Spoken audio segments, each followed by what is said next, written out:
बात है सिर्फ अजान 5 वक्त देनी चाहिए बस। कब्र पे अजान होती है तो इनके पेट में दर्द होता है। जैसे हदीस में है कि जब अजान होती है तो शैतान भागता है, किस तरह?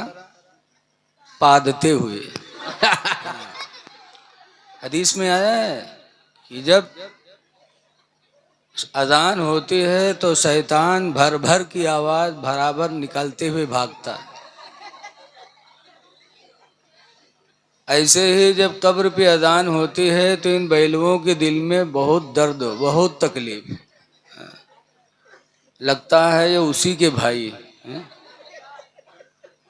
अजान 5 वक्त की नमाज के लिए तो है ही है, लेकिन रवायतों में अजान के कई मवाक़िओं का बयान हुआ है।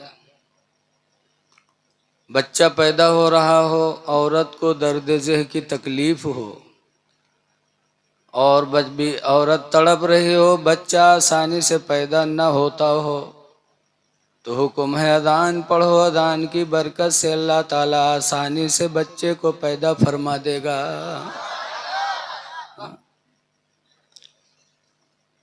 आग लगी हो तो अजान दो, रास्ता कहीं भूल जाओ, कोई बताने वाला न मिले तो अजान पढ़ो। अजान की बरकत से अल्लाह के फरिश्ते इंसान की शक्ल में आके तुम्हें रास्ता बता दे। अरे वाह वाह वाह वाह, क्या कहने क्या कहने।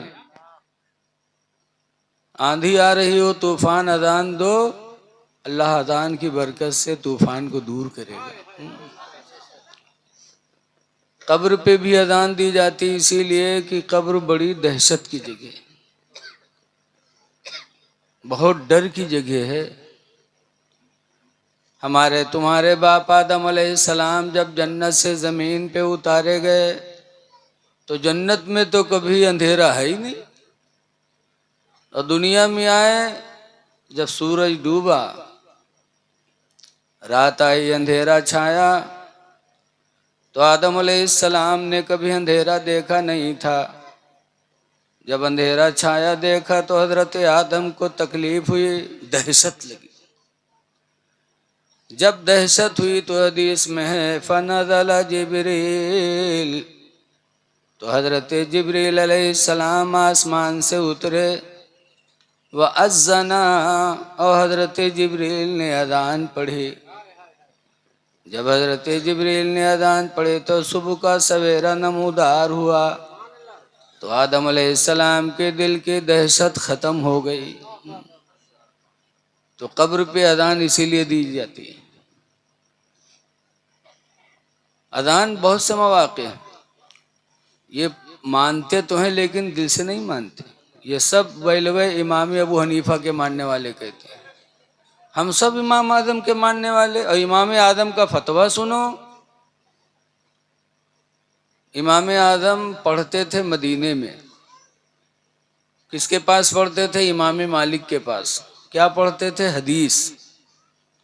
हालांकि फ़िक़्ह के इमाम थे, मसाइल में इमाम आदम को अल्लाह ने बहुत बुलंदी अता फरमाई थी, लेकिन हदीस सीखने मदीना गए।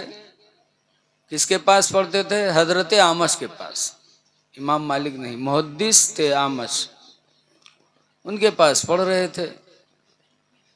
एक मर्तबा हजरत आमश जो मुहद्दिस थे, उनकी बीवी में तू मैं हो गई। हर घर में झगड़ा होते। हम आपके सामने बगुला भगत बने बैठे हैं, तो खन्ना पुरवा जाओ तब पता लगी। हर घर में झगड़ा होता है मियाँ बीवी में। तो हजरत आमश की बीवी से भी तू मैं हो गई। और ऐसी तू मैं हुई कि दोनों में यह बोलचाल बंद। औरतें मुंह बहुत जल्दी फुलावत, तनिक बात में यह बस बोलचाल खत्म कर दें, बोलना चलना बंद। एक दिन गुजरा, 2 दिन गुजरा, 3 दिन गुजरा, हजरत आमश की बीवी नहीं बोली।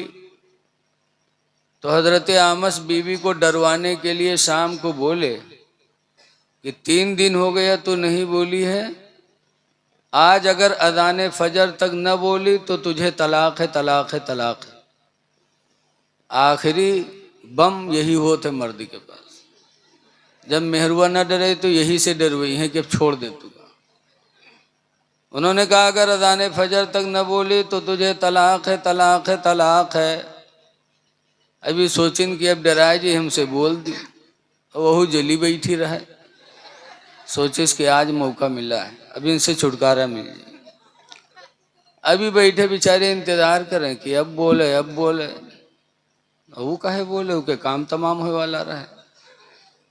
आधी रात गुजर गई और नहीं बोली। जब आधी रात गुजर गई नहीं बोली तो हजरत आमस घबराने लगे कि मैं कह चुका हूँ कि अगर अज़ान फजर तक न बोली तो तुझे तलाक है, तलाक है, तलाक है। आधी रात गुजर गई अभी तक नहीं बोली, हो सकता है सुबह तक न बोले तब तो मेरे निकाह से निकल जाएगी। मर्द सोचता है, इसीलिए तलाक की बागडोर अल्लाह ने मर्द के हाथ में दिया है। मेहरवन हाथ में हो तो रोजे शुरू हो। बोलो, अतनी नाकिसुलकल होते, इनका कुछ आगे पीछे नहीं खबर रहा था, बस झर्राहटे चलत हैं। अल्लाह ने तलाक की बागडोर मर्दों के हाथ में इसीलिए दिया है। घबराए कि ये तो नहीं बोलेगी। और हजरत आमस मुहद्दिस थे, इल्म हदीस के माहिर थे, लेकिन जब आधी रात गुजर गई नहीं बोली तो गए अपने शागिर्द इमाम आदम के घर पे। इमाम आदम के दरवाजे पे गए, दरवाजा में दस्तक दिया। इमाम आदम उठे रात के 12 बजे, सलाम किया, कहा हुजूर इतनी रात में आप? कहा बेटा एक मसले के लिए आया हूं, बताइए। आज उस्ताद जो उन्हें शागिर्द की यक्को बात मानने की तैयार नहीं। कहा थे तू, कहा हम पढ़ावा रहे थे कि तुहिन हमका तू बताओ तेरे रास्ता। ऐसे बप्पा लड़का कोई अच्छी बात बता दे तो कहीं तू हमारा बप्पा हो गिरे। अरे नहीं, बुजुर्गों की जिंदगी से सबक सीखो। बुजुर्गों ने छोटा बड़ा नहीं देखा, बल्कि हक जहां मिला वहां तलाश कर लिया। पूछा हुजूर कैसे आना हो? कहा बेटा एक मसले के लिए। कहा क्या? तो कहा ऐसी ऐसी बात हो गई, मैंने कहा तो नहीं बोलेगी तो तुझे सुबह तलाक है, तलाक है, तलाक है। अज़ान फजर तक न बोली, आधी रात गुजर गई बेटा, वो बोल नहीं रही, लगता है बोलेगी नहीं, और फजर की अजान हो जाएगी, कैसे करूं? उस पर तो तलाक पड़ जाएगी। तो इमाम आदम ने क्या जवाब दिया था? ये सब इमाम आदम के मानने वाले हैं भाई लहा, लेकिन इनका फतवा नहीं मानते। इमाम आदम ने जवाब दिया था कि जाइए और फजर के वक्त से एक घंटा पहले आप अजान पढ़वाइए, किसी से कह दो कि अजान दे। कहा फिर? कहा फजर के वक्त से 1 घंटा पहले जब आप अजान दिलवाओगे और वो समझेगी कि अजान फजर हो रही है तो जान जाए कि तलाक होएगे, तो ऐ महर वहर मांगी, कुछ न कुछ कहवे करी, बोल दी बसु तलाक से बच जाई।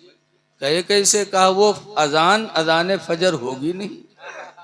अब आपने अजान फजर की कैद लगा दी है। और फजर की अजान कब होगी? जब फजर का वक्त शुरू होगा तब। हाफिज शेर मोहम्मद साहब अब्बा जहाँ अजान पढ़ाए लागे फजर के, तो कहा कही हो, लागत है कि कुछ मामला उल्टू बिल्टी गवा। जलसा कराए 12 बजे, दिमाग खराब गया। बोलो यही तो कहोगे। और फिर जब फजर का वक्त शुरू होगा तो अजान दिलवाओगे दोबारा कि नहीं दिलवाओगे? इसलिए कि अजान फजर की नहीं मानी जाएगी। इमाम आदम फरमाते जाइए आप फजर के वक्त से 1 घंटा पहले अजान पढ़वाइए। जब अजान आपकी बीवी सुनेगी तो समझेगी कि अब तलाक़ें पड़ गई, महर वगैरह का मुतालबा करेगी, इस तरह बोल देगी और तलाक से वो बच जाएगी। हजरत आमस गए और 1 घंटा पहले बताए ना, 3 घंटा पहले शुरू करा दी। मेहरवक मामला 3 घंटा पहले शुरू करवाए दी। और वो इंतजार में बैठ रहा है।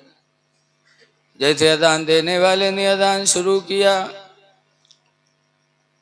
वैसे वो औरत आई हजरत आमस के पास और मुस्कुरा के कहती है कि मामला खत्म हमारा तुम्हारा, हमारा महर दो, हमारा सामान दो, हम मैके जाएं। अभी बैठे मुस्कियाएं। कहा कस? कहीं कस का? अब अजान हो गई, तलाक पड़ गई। हजरत आमश कहते हैं कैसी अजान, हमने तो अजान फजर के लिए कहा था। तो कहा था फजर की अजान तो हो रही है। हजरत आमश ने कहा वक्त देखो अभी 3 घंटा बाकी। कहा फिर ये अजान कैसी है? कहा होगी अजान कोई। अजान तो जिक्र इलाही है, जब मुसलमान का जी चाहे तो अजान पढ़ ले। अजान जिक्र इलाही है। तो क्या इमाम आदम नहीं जानते थे कि 5 ही वक्त अजान जायज है, उसके बाद नहीं जायज है, तो काहे ना जायज के काम के हुक्म दे दी। बताइए कितने बड़े बैल हैं यहाँ। कब्र पे अजान दी जाती है तो इनके पेट में दर्द, इनके दर्द होते हुए हवा निकले थे, मामला तो एक ही हुआ है। अल्लाह ताला ऐसों से हमको आपको बचाए। हाफिज तारीफ रजा साहब, अभी मैं हुजरे में कह रहा था कि बेचारे शाम से लेके आखिरी कड़ी तक जलसे में रहते हैं और हर शायर हर मुकर्रिर के तकरीर और नात का हिस्सा रहते हैं। तो अगर सबका मिला 50,000 नजराना दें तो हजरत का अकेले 50,000 के हुआ। भाई सबका हिस्सा हो चाहिए ना, सबका ही। अब ऐसा ही बढ़ाए देते हैं कि आदमी न जो चाहत हो तब खूब बोले। अल्लाह ने इनके अंदर वो फन दिया है। बहरहाल शाम से बैठे हैं, मैं हजरत से कहूँगा जाइए आराम कर लीजिए और हम थोड़ी देर जब तक के आप लोग साथ देंगे थोड़ी देर आप तक कुछ बातें पहुँचाएंगे। दरूद शरीफ पढ़ लीजिए। सल्लल्लाहु अला नबील उम्मी वाला आलिहि व अस्हाबिहि बारिक वसल्लिम सलातो व सलामन अलैका या सय्यदी या रसूल अल्लाह सल्लल्लाहु ताला अलैहि वसल्लम। मैंने कुरान करीम 30वें पारे की एक आयत पढ़ी है। अल्लाह ताला फरमाता है वैलुल लिकुल्लि हुमज़तिल लुमज़ह। वैल जहन्नम में एक गढ़ा है जिससे जहन्नम खुद दिन भर में 70 मरतबा पनाह मांगती। कितना खतरनाक गढ़ा है। वो गढ़े में कौन जाएगा? अवैल के माने बर्बादी भी आती है। अल्लाह फरमाता वैलुल लिकुल्लि हुमज़तिल लुमज़ह। हिलाकत है, बर्बादी है हर लगाई बुझाई करने वाले के लिए। हुमज़तिल लुमज़ह, इधर की उधर उधर की इधर। हिलाकत है, बर्बादी है लगाई बुझाई करने वाले के लिए।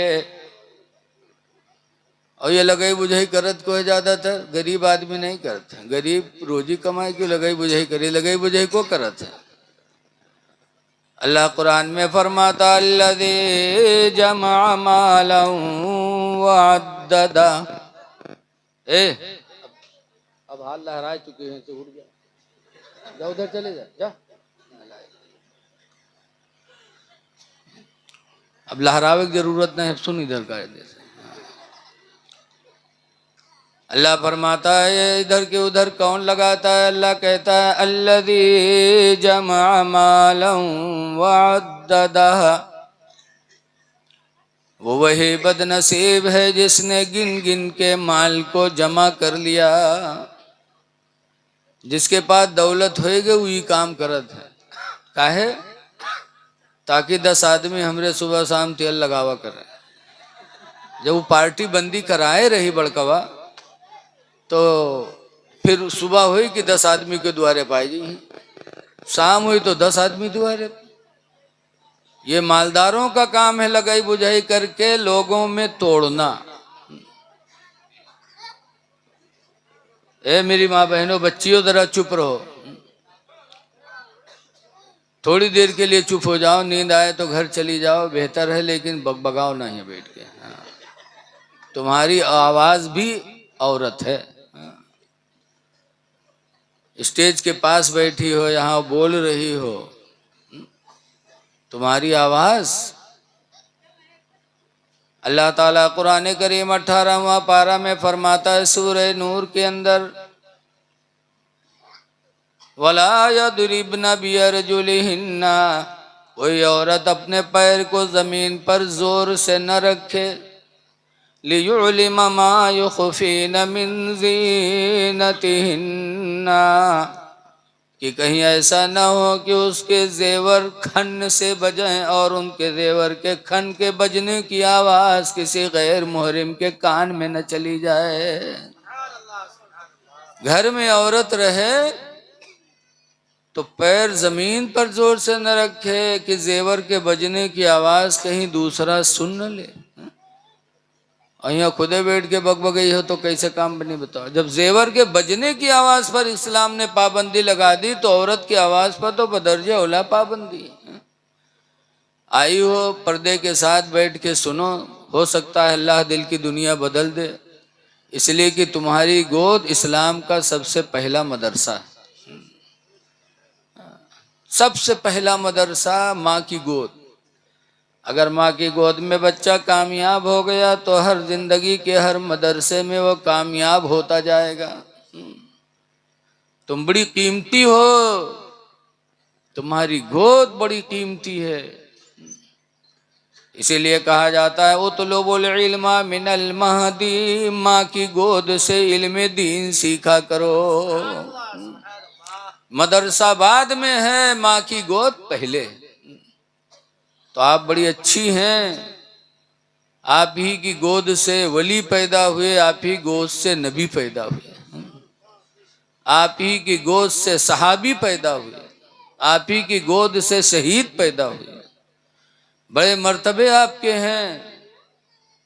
इसीलिए बताया जाता है कि औरत जब शौहर के घर पहुंचती है तो शौहर का घर औरत के कदमों की बरकत से मिसले जन्नत बन जाता। और वही औरत जब माँ बनती है तो उसके कदमों के नीचे उसकी औलाद की जन्नत होती है। तुम्हारा मर्तबा बहुत बुलंद है मेरी माँ बहनों बच्चियों, इसलिए खामोशी के साथ सुनो। तो मैं कुरान की आयत पढ़ रहा था कि लगाई बुझाई करने वाले के लिए बर्बादी है, और लगाई बुझाई कौन करता है? अल्लाह ने फरमाया अल्लज़ी जमा मालन वअद्ददा, वो वही है जिसने माल को खूब गिन गिन के जमा कर लिया। अयहसबुल इंसाना अयहसबु अन्नमा लहु अखलदा, अल्लाह कहता क्या वो इंसान सोच रहा है कि उसका माल उसको हमेशा दुनिया में रखेगा, उसको मौत नहीं आएगी? माल की बुनियाद पर लोगों को तोड़ रहा है लगाई बुझाई करके, भाई भाई को जुदा करा रहा है, खानदान खानदान को जुदा करा रहा है, वोट के चक्कर में, राजनीति के चक्कर में। अल्लाह फरमाता है कल्ला लयुंबज़न्ना फिल हुतमा, अल्लाह फरमाता हाँ हाँ जरूर वो जहन्नम में फेंका जाएगा, उसका हश्र जहन्नम होगा। इसलिए ऐ लोगो लगाई बुझाई न करो, लगाई बुझाई करा के दोनों में ना इत्तेफाकी न पैदा करो। इसलिए कि लगाई बुझाई करने वाले के लिए हदीस पाक में बताया, हुजूर फरमाते हैं अल मुनाफिको, इधर की उधर लगाने वाला वो मुनाफिक है। औरत लगाई बुझाई करे तो मुनाफिका, और मर्द लगाई बुझाई करे तो मुनाफिक। और मुनाफिक किसे कहते हैं? हुजूर ने मिसाल दी है, आप तो सोचोगे कि मौलाना ये सब बोली बोलत हैं। हुजूर फरमाते हैं अल मुनाफिको कश्शातिल आइरा, मुनाफिक उठी हुई बकरी की तरह। तईरो इला हादल गनमी व तईरो इला हादल गनमी, कभी संडू के पास जाते कभी उस अंडू के पास जाती। बकरी उठती है तो अंडू के पास दौड़ दौड़ जाती है। यही हाल उस इंसान का है जो इधर की बात उधर जाके लगाता, उधर की बात इधर लगाता। मेरे नबी ने फरमाया वो तो उठी हुई बकरी है वो। ऐ लोगो ऐसी अपनी हालत न बनाओ, अल्लाह ने तुम्हें अशरफुल मखलूकात बनाया है, सबसे खूबसूरत इंसान बनाया है, तुम खूबसूरत बन के रहो, बकरी न बनो। अल्लाह कुरान में कसम खा के कहता है वत्तीन वज़ैतून, कसम है इंजीर की, कसम है जैतून की, वतूर सीनीन वहाज़ल बलदिल अमीन, कसम है तूर सीना पहाड़ की, कसम है शहर मक्का की। चार चीजों की कसमें खाने के बाद अल्लाह फरमाता है लक़द खलक़नल इंसान फी अहसन तक़वीम, हमने इंसान को सबसे अच्छी सूरत में बनाया। अल्लाह कसम खा रहा है और एक कसम नहीं, चार चार कसमों के खाने के बाद अल्लाह ने बताया कि हमने इंसान को सबसे अच्छी सूरत में बनाया। तो अल्लाह का शुक्र अदा करो, मुनाफिकत करके जानवर न बनो, इंसान बनो। इसलिए कि जबान की बड़ी कद्र है।